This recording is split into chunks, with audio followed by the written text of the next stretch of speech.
Alright, YouTube, hopefully you can hear me. I am on my way home. I had gotten ready to do some live streaming. Ooh, wow, where'd he come from? Yikes. There was a big semi. And, yeah, he just blew past me here. Going into the shoulder. I mean, he came off the off-ramp, but the traffic was slow. Okay, he flashed me, telling me thank you. Yeah. So essentially, he came on too fast, would have ran right into me. As soon as I noticed he was there, I slowed down, let him get in front of me. He did not match the speed of the interstate. We're traveling kind of slow here on the interstate, going about 45 and 50 varying. So yeah, that was kind of scary. But anyway, I am on my way home, and I was getting ready to go live, and got a phone call, so I took that for a short while. And yeah, so I wanted to talk.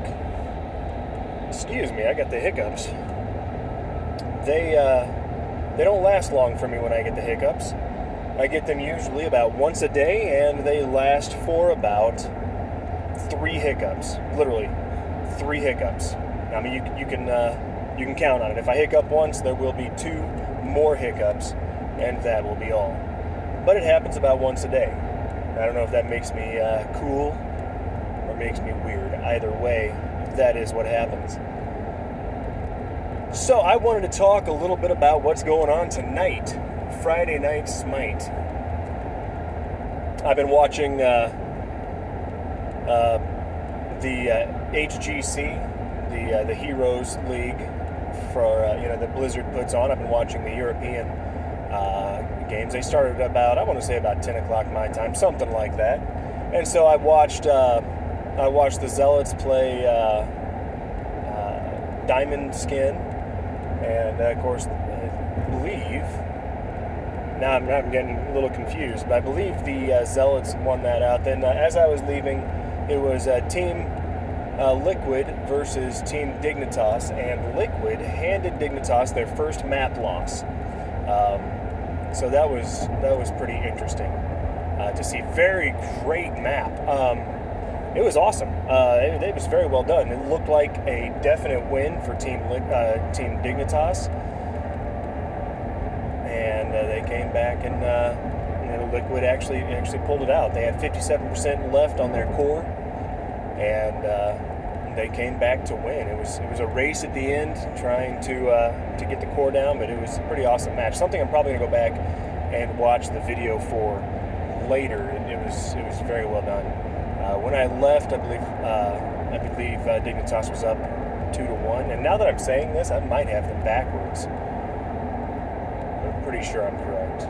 Anyway, either way, some good games going on, and it got me thinking about tonight, playing some Friday Night Smite. Of course, again, that happens at 9 p.m. Central Standard Time, the only time zone that matters. And while I'm thinking about it, before I go any further, I'm going to mark this time 3.5 minutes into the video so I can tell him what to look for. There has been somebody who has been watching my live streams, watching my video gameplay, and he's been commenting, and I'm assuming he's been giving me likes. But that is his YouTube name is Firecrag, also known as, and I'm not even sure I'm pronouncing it correctly. I've always pronounced it Skitus, but it could be Situs, I guess. S-C-I-T-U-S. And he'll likely be watching this. I'm going to let him know that I gave him a shout out. That way he will come by and hear that. But hey, thanks a lot, Firecrag, for helping me out there, watching my videos, giving me some feedback, commenting and liking. And I really appreciate that. It's nice to have someone enjoying my videos, enjoying my content. And so thank you very much for that. I really appreciate that. So tonight at 9 p.m. Central Standard Time, of course, we have Friday Night Smite. Now, don't go to my Twitch channel and expect to see this. because you won't see it on my Twitch channel. My Twitch channel I have not used in probably over a year. But you need to go to my Gaming Network's Twitch channel, H of C Gaming, HOFC Gaming. So that's twitch.tv/HOFC Gaming. And that starts at 9. Of course, knowing 0, we're not going to be promptly at 9. It'll probably be closer to 9:05, something like that. But 9 p.m. Central. And I do believe we are playing Smite tonight. There is a new season out. Not only a new season, not only like a new split, like a fall split, spring split. It's hard to say. But a brand new season out there for the ranked matches. And so it's very likely, and this is what I'm going to be hoping the guys will do. I'm going to tell them this is my recommendation of what we do. It's very likely that we will be playing our ranked matches in Joust and trying to get ranked. Gonna be shooting for that gold. We never quite made gold last season, but we have improved our game a bit. But with that being said, we've also lost some of our games simply because we haven't been practicing as much. And we've also been trying to find new combinations. If we are able to go with what we call our Holy Trinity, we have like a 67 to 70% win rate. Of course, that is having myself as the ADC on Chiron, but I also like to play, if I can't play him, I like to play Amuzin Cobb. Amuzin Cobb is great for wave clear. Chiron's great for killing heroes, but Amuzin Cobb has a better wave clear, but we don't need the wave clear because the second part of that Trinity is, of course, Aphrodite as our healer. Throws 0 on Aphrodite, and it's amazing because he sets her up in a healing spec, and he kills heroes. It's crazy. And then we don't go with a Guardian or a Warrior for our third, if we can.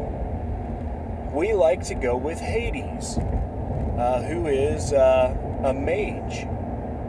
Now, longtime players of Smite will remember back when Hades was considered a Guardian, and he was actually a Guardian. We started using him as our Guardian and our third during that time.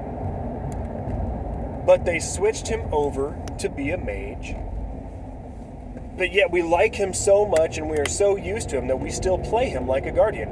He's a mage, but when Messi plays him, he gives him all the defense items and things like that to make him very tanky.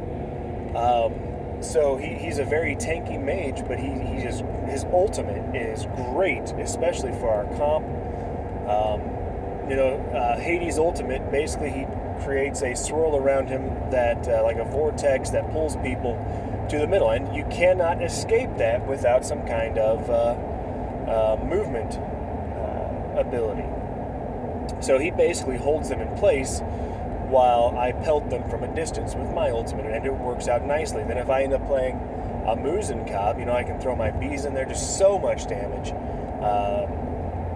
We just stack so much damage. That play has been the end of games. Like we've been, pretty evenly and fairly. Man, I'm going to raise that camera slightly. Pretty evenly and fairly matched with somebody, but then we get them caught in there, and boom, it's over. Now we do play, and we really need to break out of this habit. We do play a very defensive game, which works in some situations and doesn't work in others. We like to sit under our tower, and if the other people are overly aggressive, well, then that's great for us. If they're defensive, they can pull us out. But if they are just the right kind of aggressive, it really works against us. Especially if they're a practice team and they don't make a lot of mistakes. Because that's kind of what we do. We sit back, we wait, and we hope the enemy makes mistakes. That's really what we do. We don't force mistakes that much, and that's something we're working on. We're becoming a little bit more aggressive, and that's why we've been checking out our comp. We've got a good comp with those three. Of course, with me being the ADC, you can pretty much trade out a Moose and Cobb. I do Cupid pretty well, and Cupid's great for... and those three are the ADCs I like to play, and the reason is all three of them have one thing in common, and that is sustain. Chiron, his sustain is not as good as the other two, but every time Chiron uses an ability, of course there's a small cooldown and charge and stuff, but every time he uses an ability, he actually heals a party member. So he adds to our sustain. Of course, Cupid, he's got the ability where he can throw out hearts, and party members or yourself can run over these hearts and get healed. And if a party member picks up one of these hearts, it actually gives Cupid back some mana. And I believe if 2 out of the 3 get picked up by a party member, that nets you more mana than you spent on it. Of course, for an ADC late game, mana is no issue at all. So that adds to the sustain. Now, a Moose and Cobb, he's got his beehives, and they don't help the party, but they give him such high regeneration that he doesn't need a healer. They also give him movement speed, as well as interacting with another one of his abilities. So that's what they have in common. So those 3 are my go-to ADCs.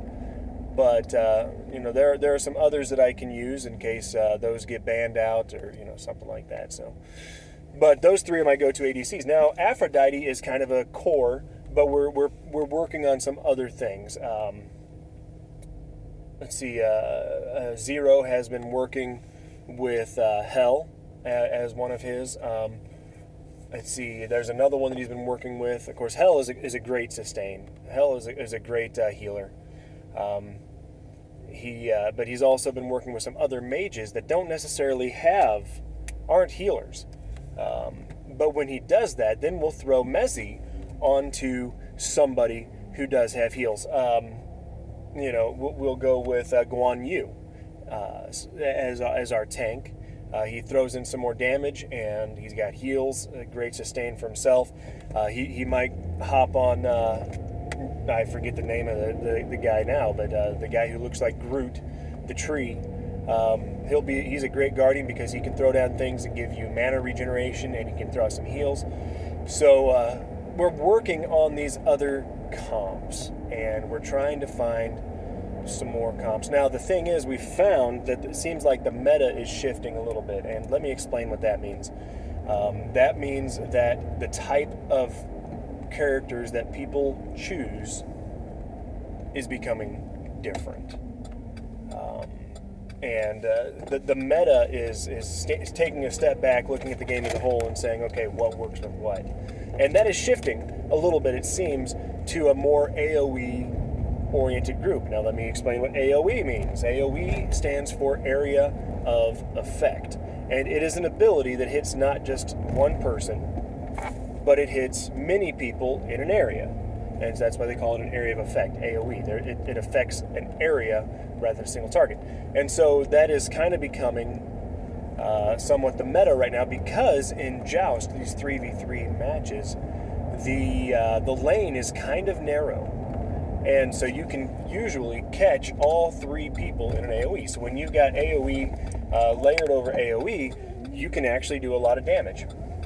So we're gonna be doing some of that tonight, and come check us out. Now this is every Friday that we do this. We play something, usually Smite. It might not be every Friday that we play Smite, but we play something every Friday at 9 p.m. Central Standard Time. So come check us out. Come see what we're all about. We have a great time. 3 of us, we're great friends. We're all gamers. We enjoy it. We have and we're all, well, 2 of us, and to a lesser degree, another one, are all, we love strategy games, and we're strategicians and armchair generals, so it works out great when we look at it from an overall perspective. So we've got the makings of a good team. If we practice more, we could probably, we'd definitely be high gold, maybe in a platinum. So we're not the best out there, but we're pretty decent. So come out and see us. That's all the time I have for today. I'm pulling into my driveway right now. But if you've liked what you've seen here, don't forget to like, comment, and subscribe. And as always, there we go. I am now pulled into my, as always, I'm Sapper Woody, and it's been fun.